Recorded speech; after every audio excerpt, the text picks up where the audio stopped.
bicara tentang masalah arti mungkin. Arti mungkin artinya tiap-tiap yang baru, tiap-tiap yang berubah-ubah selain pada Allah namanya mungkin. Hari ini disyahdan. Bismillahirrahmanirrahim. Qala musannifu rahimahullahu ta'ala wa nafa'ana bihi wa bi ulumihi fid dharaini amin wa bi nasta'in wa la haula wa la quwwata illa billahil aliyyil azim. Halaman 19 di bawah. Syahdan, pemberitahuan, peringatan. Bermula segala mungkin. Jadi seluruh yang mungkin yang dikekalkan Allah Ta'ala, yaitu 10 perkara. Jadi ada mungkin yang dikekalkan Allah. Jadi kan mungkin itu berubah-ubah, bisa rusak, bisa hancur, bisa habis, bisa mati, bisa garing. Itu mulai mungkin serba bisa. Nah sekarang ada 10 yang mungkin yang dikekalkan Allah. Cuma ada awalnya, tapi akhirnya ada. Awalnya ada, akhirnya ada 10 macam. Yang pertama, segala roh manusia dan lainnya.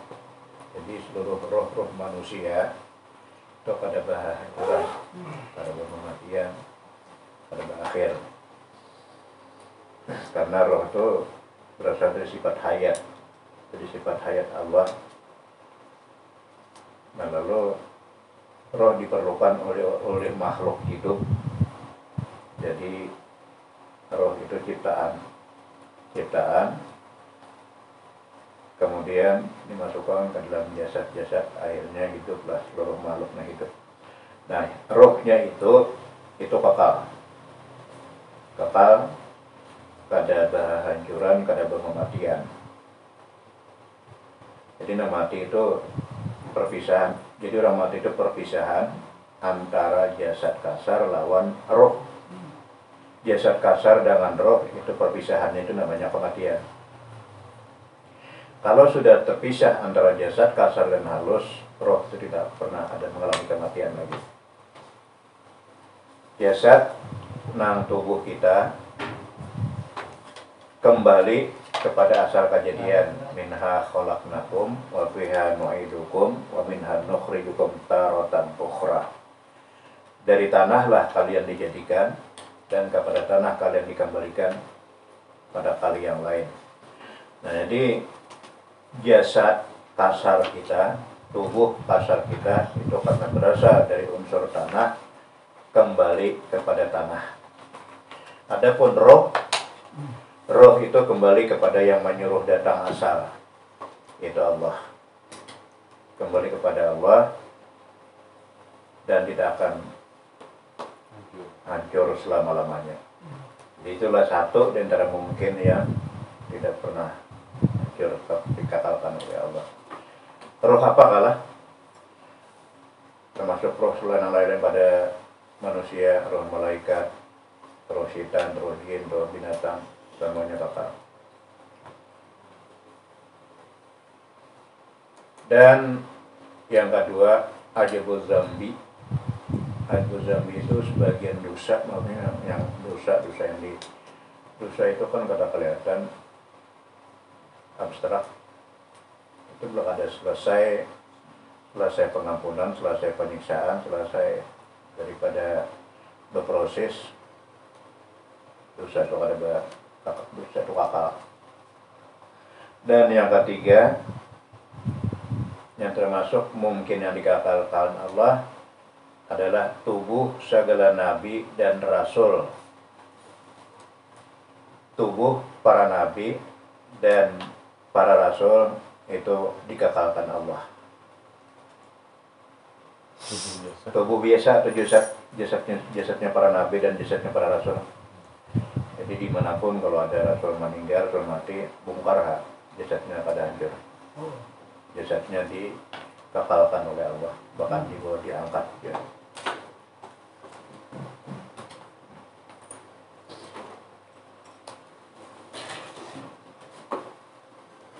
Jadi tubuhnya segala nabi dan segala rasul itu dikakalkan Allah.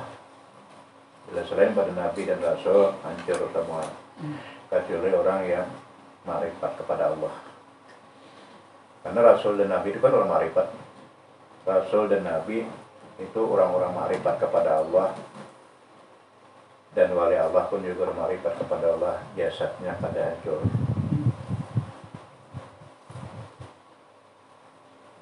Karena dihancurkan juga ini.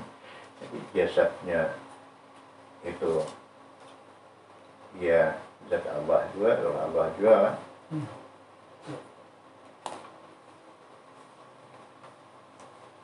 Inya nama nanyai, jasadnya ditanyai, jasadnya dinya juga, nama nanyai ini juga.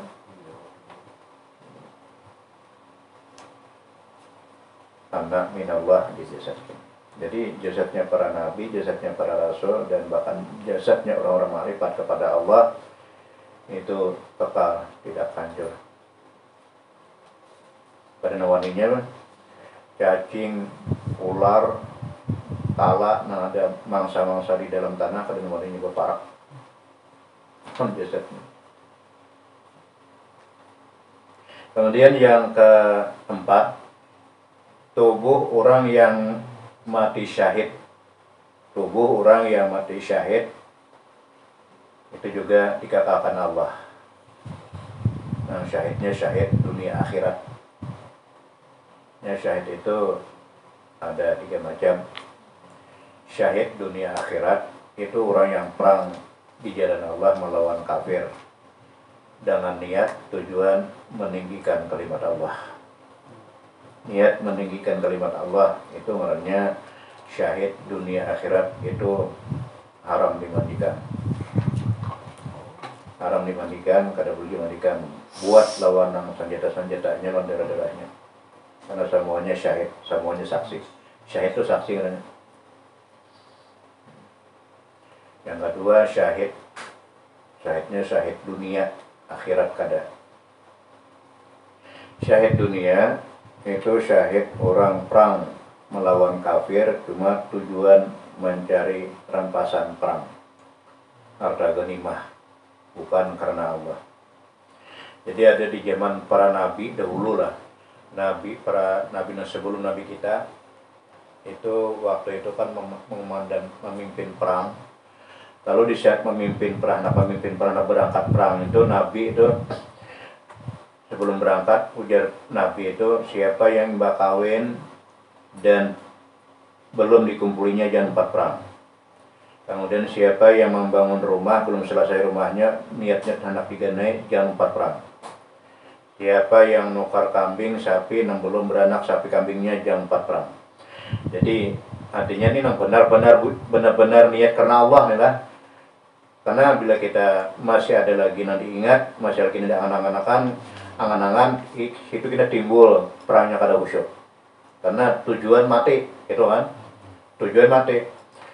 Lalu pada sampai di suatu kampung hampir asar matahari hendak tenggelam. Lalu si Nabi tadi berbicara dengan matahari. Wahai matahari, ya Syam innaki makmur. Ikam itu jar Nabi tadi, wahai matahari, ikam itu diperintah berjalan, diperintahkan. Aku pun diperintahkan. Kita sama-sama diperintahkan. Lalu berdoa Nabi tadi, ya Allah, tahanlah matahari ini, jangan sampai tenggelam dulu, jangan sampai jalan sebelum aku menumpas daerah ini. Bertahan matahari. Bertahan, dan kemudian setelah menang perang di daerah itu, kemudian harta ganimah, harta rampasan perang itu tak kumpul, setelah dikumpulkan, lalu datang api. Datang api membakar harta ganimah. Ini bertanya, harta ganimah ini di zaman sebelum Rasulullah kada halal. Nah, kenapa ada nang kada bakar ganimah nih? Harta ganimah, harta rampasan perang ini kada terbakar. Lalu ujar si Nabi tadi, di antara kalian ada pengkhianat. Ada pengkhianat. Jadi dikumpulkanlah kepala-kepala kabilahnya. Kepala-kepala kabilah dikumpulkan satu persatu. Kabilah ini tak kumpul semua. Akhirnya baik nih ujar Nabi, berbaiatlah dia berpegang, berbaiat. Lalu setelah berbaiat, nah di sini ternyata ada satu dari pimpinan kabilah nang kada dilapas tangan dengan Nabi. Berarti je Nabi tadi, inna fikum ghalul. Di gulungan kelompok pian inilah pengkhianatnya. Jadi kumpulkan anak buah Hikam, kabilah Hikam, berbaiat dan aku satu persatu. Akhirnya satu persatu berbaiat, ada 2 orang yang berikat tangan Nabi tadi. Kamulah pengkhianatnya, dan Nabi dia. Lalu akhirnya mengeluarkan harta rampasan yang telah disimpannya, emas kayak kepala sapi. Emas kayak kepala sapi, rampasan perang. Rupanya tujuan perang itunya. Dan akhirnya dikeluarkannya emas tadi, terbakarlah seluruh harta ghanimah. Nah itu diantara keistimewaan Nabi kita. Sebelum Nabi kita, harta rampasan perang itu belum halal. Dan dengan rahmat kasih sayang Allah, di zaman rampasan perang Nabi kita dihalalkan khumus 1/5 untuk Allah dan Nabi-Nya, sisanya untuk kaum muslimin. Nah di situ niatnya perang bukan karena Allah, harta ghanimah. Jadi ini termasuk syahid dunia.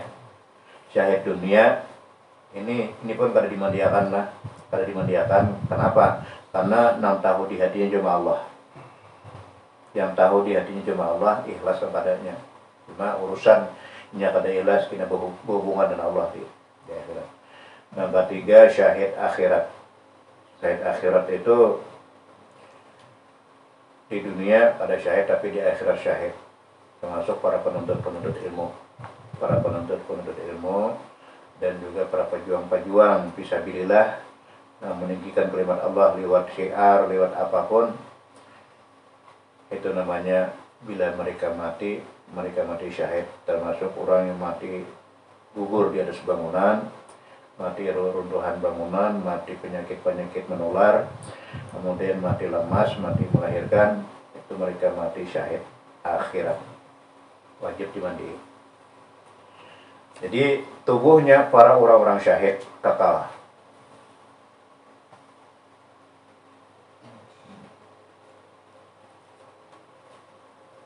Dan yang kelima, aras. Aras itu juga dikatakan Allah. Mungkin ya, itu mungkin juga tapi dikatakan Allah. Aras ini makhluk paling besar menaungi di akhirat. Aras kebesaran Allah. Besarnya arasnya 42 kali lipat langit dan bumi. Kemudian yang keenam, kursi hus sama. Jadi kursi kebesaran Allah yang luasnya seluas langit. Yang ketujuh, yang juga dikatakan Allah, Lauh Mahfuz. Lauh Mahfuz itu buku induk seluruh catatan makhluk. Kemudian yang ke-8, qalam pinanya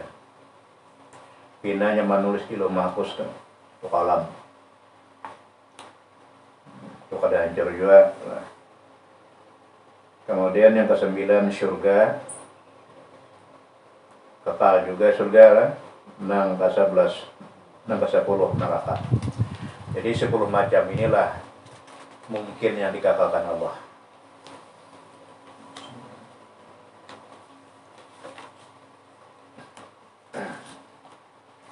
Cuma yang mati syahid termasuk ya.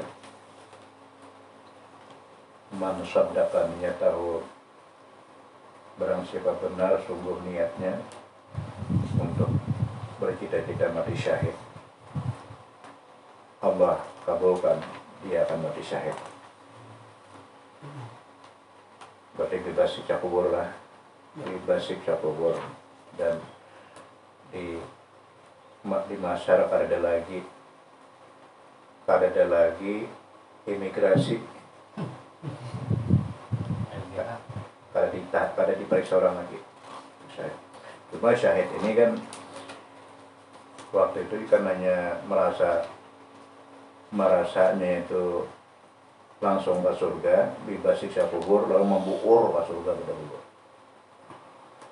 Dicegat oleh malaikat. Malaikat nama-nama. Anak kemana aja?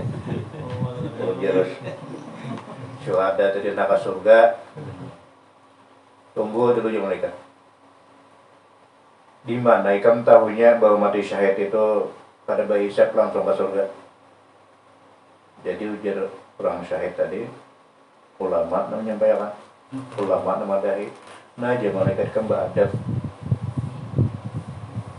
beradab, pada takrama, nama madahkan tuh dulu kan. Madahkan dipanggil ulamanya, benaran kayak kamu menyampaikan bahwa mati syahid itu bebas siksa kubur? Betul. Nah, berarti kamu dulu ke surga. Jadi ulama jangan. Ulama kan beradab. Ujar ulama, kami kada jadi ulama, kada mungkin bakal menjadi ulama bila kada ada nang tukang kapun tuh, tukang kusi, nang biayai kami nih, nang tukang tore para tuh. Jadi mereka lah yang menyebabkan kami menjadi ulama. Seandainya mereka kada mengkusi kami kada mungkin menjadi ulama. Akhirnya terakhir namun kusin berdua surga. Jadi bila ada sedikit penyumbang orang pesantren lah, kenapa berdua surga? Nah, itu orang kan bawang kanya. Luar biasa, apakah orang menapakain menurut dirimu? Ya. Ilmu agama menurutnya lah, bukan ilmu dunia. Nah, bermula barang sesuatu yang menyalahi adat. Nah, ini ada yang menyalahi adat pulang lah. Yang kada sesuai dengan akal. Akal kada kawa, akal kada kau memikirkan. Itu namanya merobek adat. Merobek adat bila sudah sampai kepada merobek adat, jangan dipikirkan lagi, berarti kelebihan sudah ada mengunakah, karamatkah, caranya lah. Jadi bermula barang sesuatu yang menyalahi adat, yaitu 7 perkara. Ada 7 macam yang katakan dipikirkan oleh akal. Kan menyalahi adat itu katakan dipikirkan oleh akal.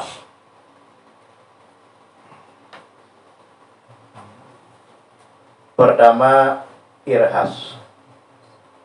Itu irhas namanya lah. Irhas itu apa? Yaitu barang yang menyalahi adat sebelum mendakwa jadi rasul. Jadi sebelum mendakwa jadi rasul, seperti Nabi kita dinaungi oleh awan pada sewaktu bepergian musafir ke negeri Syam. Itu namanya irhas, bukan mukjizat lah. Apabila menimpa kepada rasul hal yang tidak bisa dipikirkan oleh akal, itu sebelum menjadi rasul namanya irhas. Itu seluruh rasul, karena rasul itu kan buktinya mukjizat. Jadi sebelum dia diangkat menjadi rasul, ada keistimewaan. Nah, waktu menyusui pertama siapa? Halimatus Sa'diyah. Jadi Halimatus Sa'diyah itu kan orang miskin, orang kampung. Dan di saat waktu menyusui Nabi, beliau dimuliakan Allah, kambing sidin gemuk-gemukan, beranak pinak banyak. Itu irhasnya Nabi. Dan di saat Nabi waktu berjalan ke Syam, menjalankan perdagangan lawan sahabatnya Nabi yang bernama Maisarah. Jadi Maisarah itu dipesani oleh Hadijah. Ujar Hadijah, Maisarah, kina perhatikanlah Muhammad nih. Perhatikan Muhammad, apapun yang terjadi, laporkan lakukan. Hadijah nih kan. Lalu di perjalanan Nabi ini waktu berjalan, batu-batu nang kerikil-kerikil tajam nang karas lembut kayak permadani. Jadi jalan Nabi itu kadang jalan di batu, jalan di permadani. Karena seluruh batu-batu nang karas, kayu-kayu nang karas itu menjadi permadani untuk Nabi lewat. Itu namanya irhas. Irhas lah, bukan mujizat. Kemudian kayu-kayu pada waktu yang diliwati Rasulullah condong mengucapkan salam kepada Rasulullah, itu namanya irhas. Dan sampai kepada awan yang menaungi Nabi. Nabi tidak pernah bayang. Jadi bayang-bayang Nabi tidak pernah ada. Dan binatang-binatang tidak pernah hinggap ke Nabi, termasuk nyamuk, lalat, semut, tidak pernah. Itu namanya irhas. Jadi tiap-tiap hal yang ganjil yang menimpa kepada Rasul sebelum diangkat Rasul namanya irhas.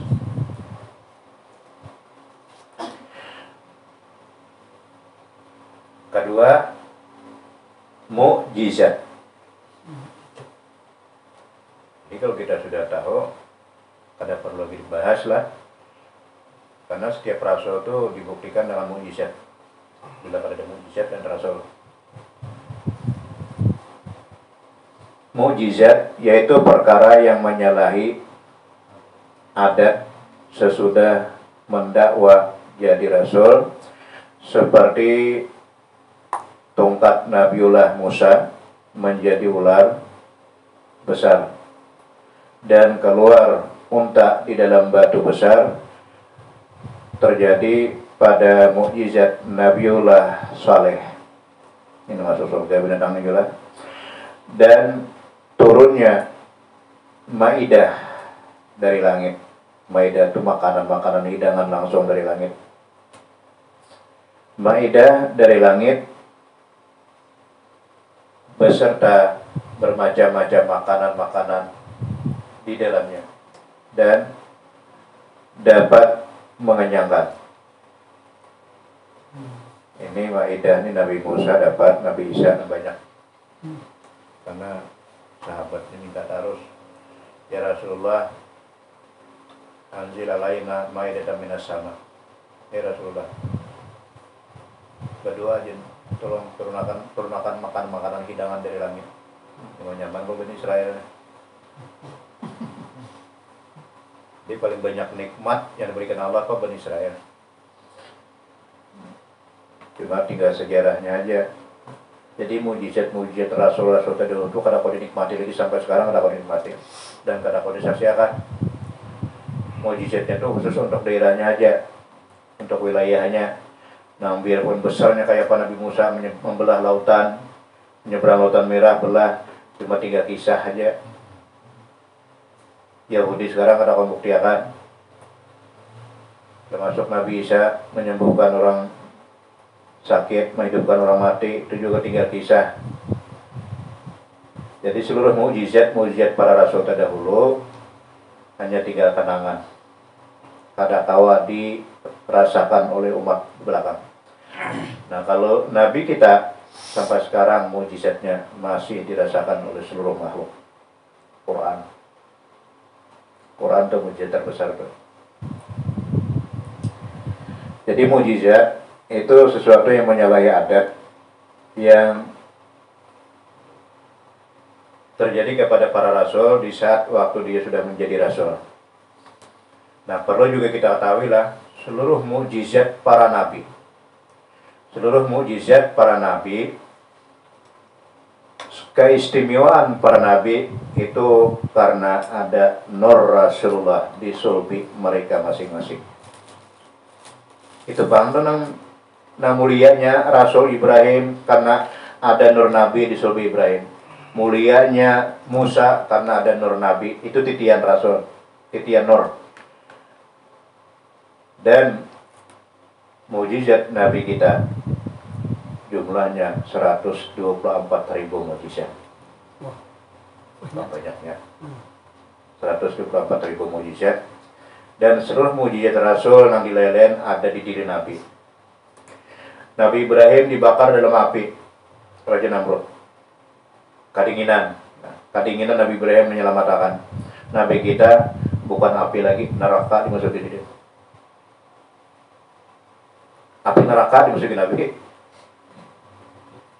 Bulu sahalaya aja dalam keadaan pada angin. Jadi seluruh mukjizat para rasul ada di diri Nabi kita.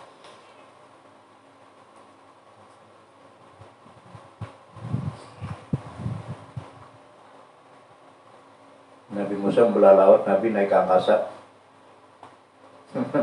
Menembus 70 dinding lah. Jadi semuanya mukjizat itu sebagai bukti bahwa mereka adalah rasul. Tongkat Nabiullah Musa menjadi ular besar dan keluar unta di dalam batu besar terjadi pada mukjizat Nabiullah Saleh. Dalam gunung unta ini keluarnya. Ya, umat sidinnya meminta kalau ikam bujur-bujur rasul, kalau Allah ingin mengutus rasul, apa kata ikam ada salihah kami dahulu, karena kami orang terpandang, orang terpelajar. Ayo buktikan kalau ingin kamu rasul. Bayang berangkat keluar unta dalam gunung.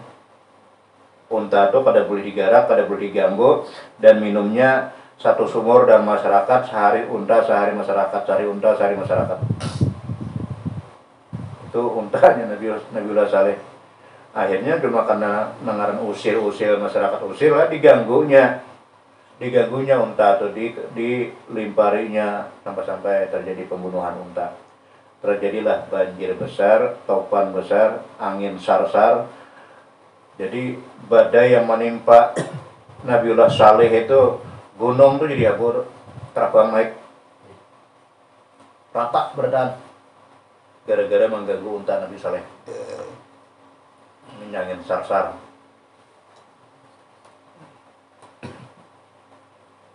Mendengar orang kafir dia biar dia dapat mata kepala mukjizat ada pada sihir. Alasan yang ditutup Allah udah.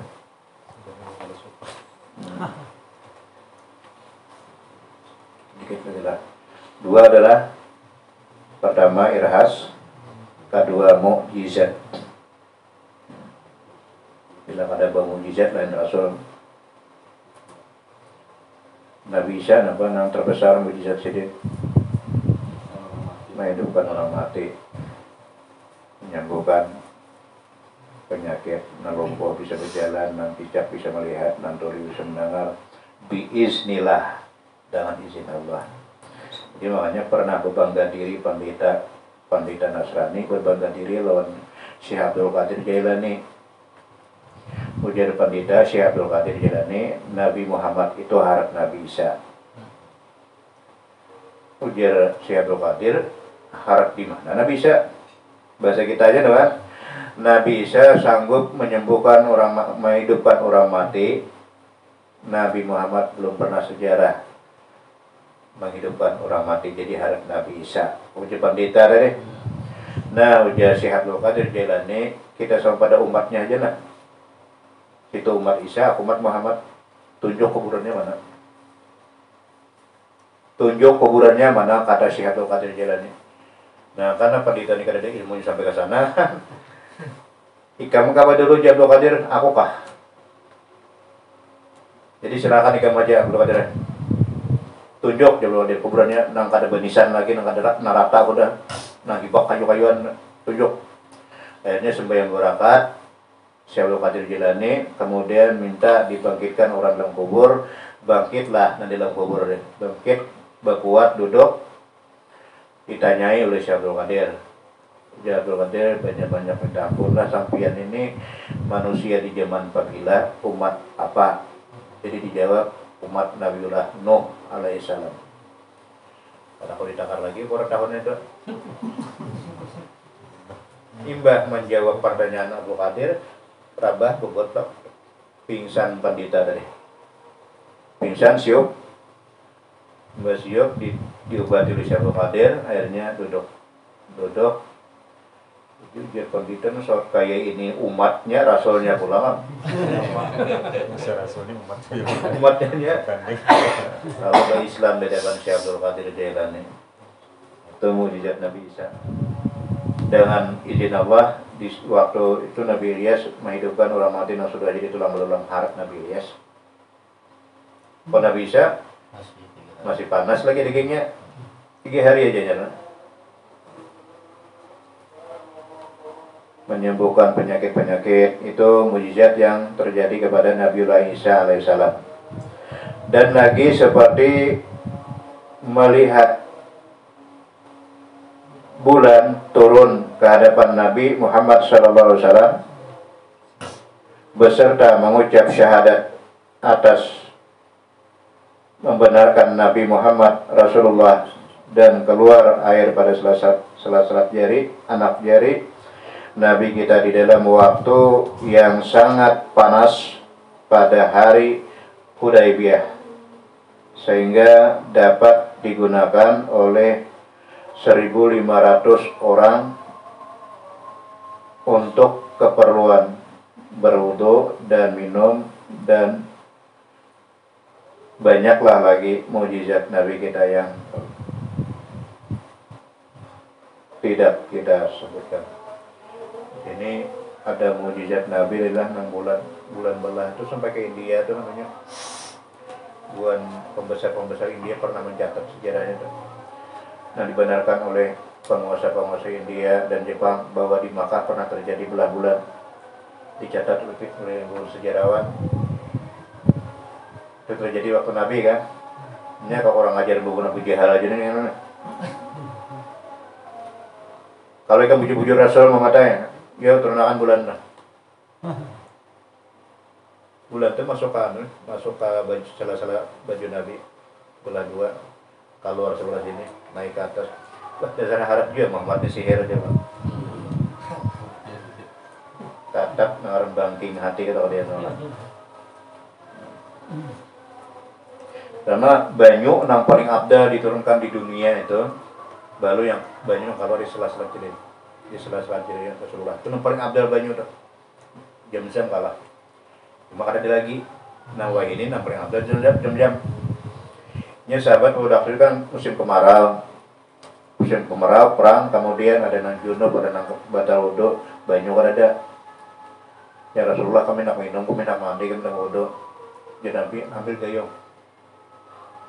gayung. Jadi ambil gayung, keluar di sela-sela Nabi nih. Oh, kayak ada laut berperot. Mandiakan, minum makan, wuduakan sampai 1.500 sahabat Nabi. Minum puas, mandi puas, wudu puas. Itulah air yang terabdal seluruh dunia yang pernah turun ke bumi. Air yang keluar dari sela-sela jari Nabi di saat perang Hudaybiyah. Nah, sekarang ada lagi airnya lah. Nah, dan ini air Zam-Zam yang paling abdal. Ya, ada yang dipertanyakan, silakan kita batasi ini dulu.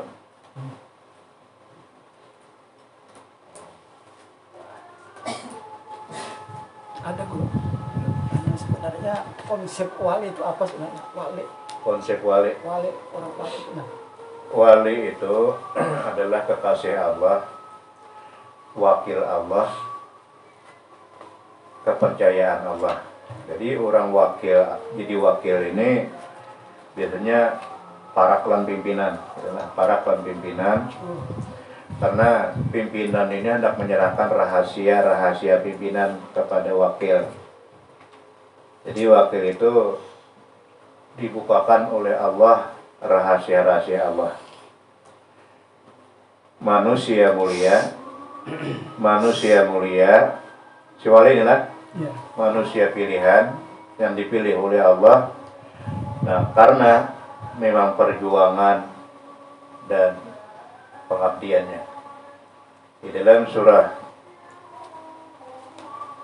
Yunus, inna awliya Allahi la khawfun alaihim wa lahum yahzanun alladzina amanu wa kanu yattaqun lahumul busyra fil hayatid dunya wal akhirah la tabdila li kalimatillahi dzalikal fawzul azim. Itu pertama Allah memberikan 2 ciri kepada orang wali. Nah, orang wali pertama kada pernah sedih, kada pernah takutan. Ini nang kada dia malakan ya. Nang kada kawa kita mau makain. Iya. Nang kada pernah takut ini. Kita orang pelit itu karena takut miskin. Ya. Jadi orang malas itu karena takut ketinggalan dunia. Jadi semuanya nang kita takutkan ini karena bukan unsur kita cinta pada Allah, tapi karena kita takut kehilangan dunia. Orang wali tidak pernah takut terhadap siapapun, makhluk apapun, atasan, pimpinan, kada pernah takutan. Yang kedua, kada pernah duka cita, kada pernah sedih. Jadi kada pernah sedih, kada pernah mengeluh, kada pernah takai, kada pernah taduh. Bila kau pian sebulan aja kada takai, wali. Nah, ayo. Hanya kita ya Pak, sebulan lah. Saya sanggup lah. Akai sama aku ya. Aduh. Asuh, takai, tarik. Itu orang wali itu sudah tahan bandingan. Mereka wali itu semakin diuji semakin suka. Semakin diuji semakin suka, semakin dibakar, digergaji kawaknya, semakin gembira. Karena keyakinan orang wali itu semua ujian itu adalah hadiah. Wah, nggak sanggup nih. Iya. Ada lagi nih. Yang mungkin 10 tadi itu, bah, ada satu yang apa namanya mati syahid. Akan ditanya, stop dulu, belajar dengan siapa, guru dari siapa, sampai terakhir yang memberi biaya. Itu kalau bahasa kitanya sama dengan syafaat ya, artinya. Bukan. Jadi penyebab datangnya syahid, penyebab dia mati syahid, penyebabnya itu. Kenapa dia mati syahid? Karena belajar. Karena belajar, guru madakan, ujian guru, orang perang fisabilillah itu mati syahid dan bebas siksa kubur. Karena tahunya inilah, lalu dia perang fisabilillah. Nah, lalu di situ karena dia merasa bebas siksa kubur, bebas hambatan di akhirat, lalu membuur anak ke surga pada Allah. Ketok di malaikat nak manegam. Jadi anak surga di manegam tahunya bahwasanya orang mati syahid ke surga langsung. Ulama madakan, guru madakan. Nah, jauh malaikat kebadat nama madakan dulu. Kajian ulama itu pada mungkin perang. Akhirnya dia ulama, disuruh ulama anak berdua. Lalu dia ulama, seandainya aku kada dioposi oleh orang tua aku, oleh orang yang mengposi aku, kada jadi ulama aku. Mau kalau kita pada kawa, belanja pada kawa, cuma ada nama mengposi, ada membiayai, jadi kami kawa tahan belajar, akhirnya jadilah ulama. Jadi nama mengposi berdua. Itu bukan syafaat lah, tapi karena jasanya untuk menyampaikan jadi ulama.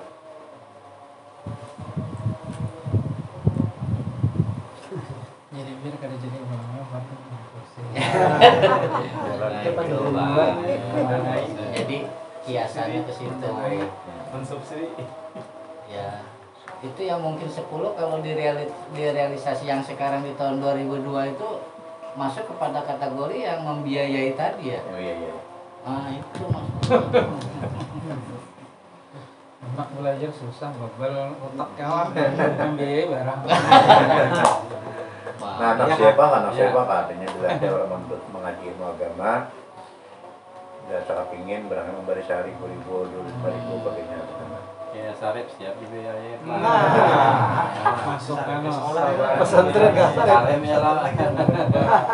Sarip. Ya. 100 puluh orang.